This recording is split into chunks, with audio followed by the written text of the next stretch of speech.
Hello, everybody. Thank you so much for joining me for 3 tips to stop nighttime eating. Thank you so much. So, I am streaming this out to my Facebook business page and also to YouTube. So, if you're seeing me in those 2 places, feel free to jump into the free group and join us. So, I help caregivers and special needs moms and corporate moms who are struggling with sugar cravings and junk food to get healthy, find your energy, kick those cravings, even when life is nuts. So, if you need those simple solutions, come and join us in the group. So, I want to talk about nighttime eating today. And the first thing that I want to ask is, how many of you struggle with nighttime eating? I did a poll in the group earlier and asked when people have cravings, and not everyone, or I guess when people feel snacky. And a lot of people did feel snacky at night, but I was kind of surprised that the snackiness did fall different parts of the day. So it's not always nighttime eating. But I know there's a portion of people in my group, and there's definitely a big portion out there in the universe who are struggling with nighttime eating. Or so, and that could be just eating, snacking after dinner, snacking all the way up to bedtime. Sometimes it's waking up in the middle of the night and snacking. So, comment below if you struggle with nighttime eating. So I'd love to see how many people struggle with nighttime eating. I will replay this later on as well. Now, I'd also like to see, this will be interesting. If you dropped a comment, whatever you want to comment for to indicate you struggle with nighttime eating. Also, I'd love to know, of those people, how many of you also have trouble with sleeping? Because they often go hand in hand. So those 2 things often cross over. Because when you are eating late at night, there's a certain amount of time that you need to leave for your body to do all of its cleanup stuff. And if you don't do all of that cleanup stuff, then your body is trying to either that digestion shuts down and you get acid reflux, so your body's trying to work on that. It also affects how your insulin works. So you might get that like 2 a.m. wake up as well. So it can really affect your sleep. And in fact, in our habit challenge that we did recently, one person had the goal of not eating past 8 p.m. and she was sticking to it and was finding better sleep. So I think there definitely is a crossover. So I'd love to know if you have trouble with sleep as well. So if you're just joining me, you can go back and see the replay now. I'll also replay this in the evening as well. But I was just asking who struggles with nighttime eating and also who struggles with nighttime eating and who struggles with sleep, because sometimes there is a crossover. So let's talk about the 3 tips that can help you stop the nighttime eating. And there's more in each of these, but I wanted to dive into some of these. Okay. So, the first really big reason why people eat at night, and I see this over and over again. Let me see if I can get this banner to show. Okay. So, the first reason why people struggle with nighttime eating is they're not eating during the day. So a lot of times people are skippers. So they're skipping meals all day, or you're eating a breakfast that's really not protein packed. So I'm curious, of the people who are nighttime eaters, how many of you have a breakfast that's 20 plus grams of protein in the morning? So I'm kind of curious about that, because sometimes that's a correlation that we see. High protein breakfast kind of help all day, and there's some evidence that it helps with sleep at night. Of course, there's a lot of different factors. Sometimes I see people who are just so busy all day. So they're busy and they're skipping meals, and you get really depleted, and then also your blood sugar gets low, and then you've been making decisions on things all day, so that by the time you get to night, your decision making capability, you're just not, that bank account is empty. So it's just so easy to just give in to kind of whatever cravings there are. So eat a protein packed breakfast and feed yourself during the day. So that's a important one during the day.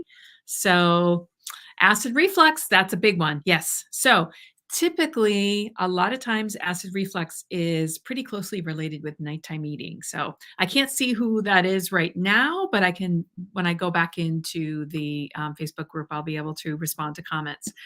So this is a big one. Make sure you're feeding yourself during the day, eat a high protein breakfast. So that's one of the issues that sometimes comes up. Breakfast and nighttime snacking are oftentimes related. Now, the next thing is nighttime. Nighttime eating can also be related to emotional triggers.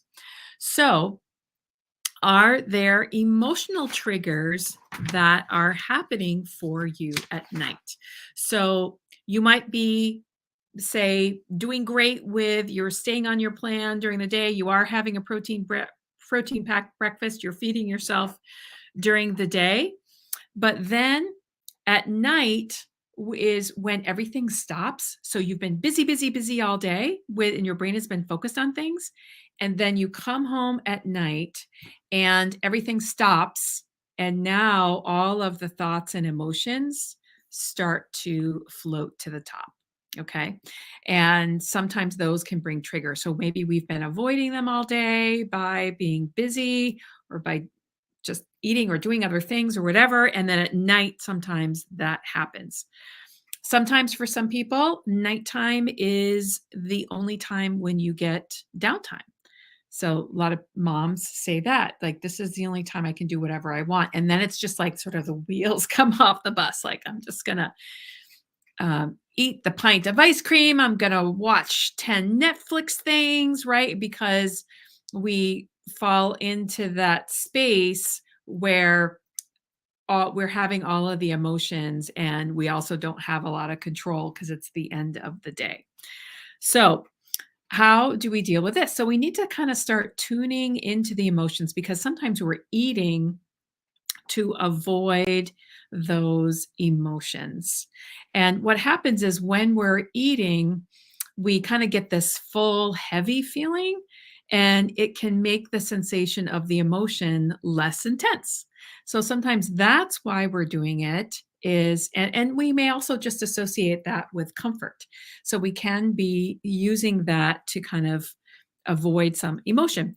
So some of the ways to deal with this is to start becoming more aware and start a journaling practice and just start to become aware. Just start at night to kind of start to write things down. And if you want to go to the pantry, sort of ask yourself, how am I hoping this food will make me feel?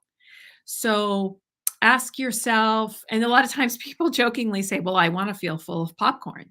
Well, I want to feel like I'm eating ice cream or whatever it is. But usually, if you can really tune in, you can kind of see, are you feeling a little down? Are you feeling unsettled? Are you feeling anxious? Um, what kind of feelings can you tune into? Are there some emotional triggers there? And if you can start to sort of bring them to the surface, they do not last forever.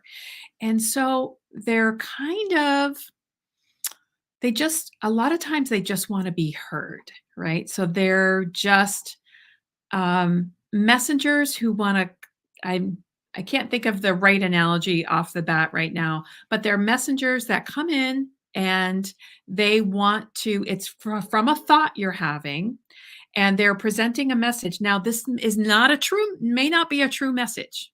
I want to point that out. So they may be delivering a message to you. It's not necessarily accurate.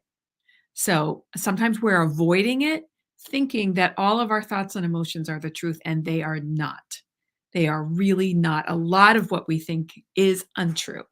So if we are allowing the messengers to come to us and to give us their message, knowing, so think of a 3-year-old. A 3-year-old might come to you with, you know, a ridiculous message that you know is not true.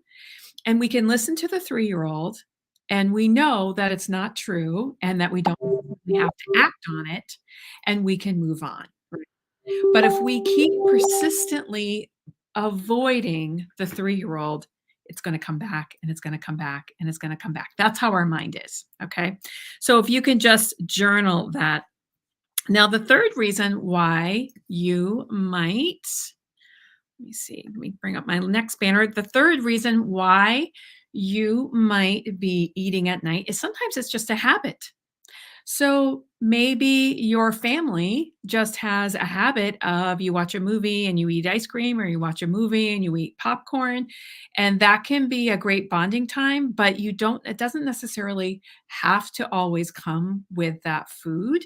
When you are aware of what that can be doing in your body and what that can be doing to your sleep.